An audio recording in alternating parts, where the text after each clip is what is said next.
My name is Moshe Robbins. I was in the Army from 2011 to 2018, and I was an 89 Delta, which is EOD, Explosive Ordnance Disposal. Tell me about growing up Jewish. What was that like for you? What was the original homeland like?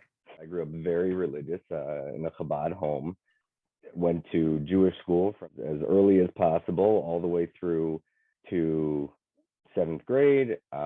Seventh grade, my parents sent me to a boarding school in Chicago, and then I bounced around through a couple of religious schools in high school as well. But the home life was 8 brothers and sisters, Shabbos every Friday night and Saturday, all the holidays, every aspect of Judaism and that you could imagine, full-blown immersion.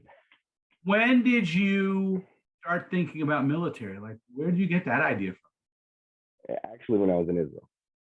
So my background is a little bit different than most. So when I was in Israel, the school that I went to, I ended up not continuing there, and I got an apartment, I got a job. And I was debating, my mother is technically an Israeli citizen, so I wouldn't have had to technically make Aliyah, and I was able to sign up to join the Israeli military. So I kind of did sign up to join the Israeli military. I came back home for a family wedding, and my 18-year-old self changed his mind and decided not to go back to Israel, which is actually has a lot to do with my secret clearance or with my top secret that I ended up getting in the military. That ended up causing problems. But so I decided not to join the Israeli military, and then I came home and I started going to school.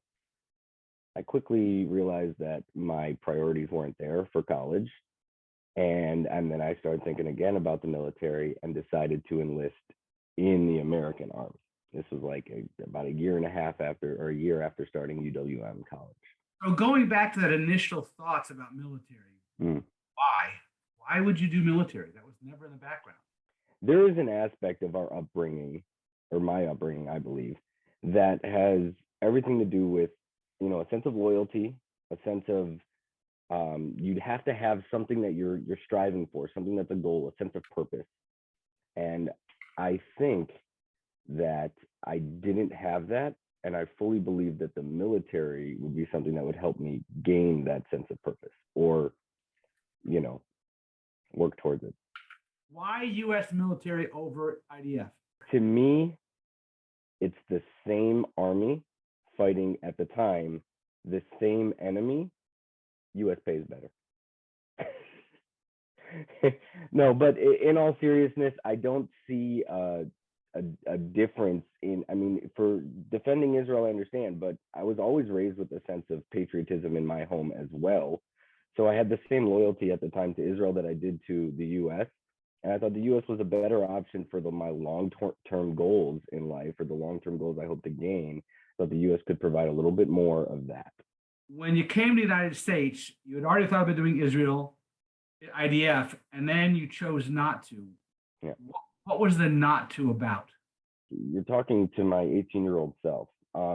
His not to is he wasn't that dedicated when he made that first call in Israel yet. He was kind of halfway deciding. So the school I was in Israel closed down, so I had no place to stay. So I tried to get a job, I tried to get an apartment.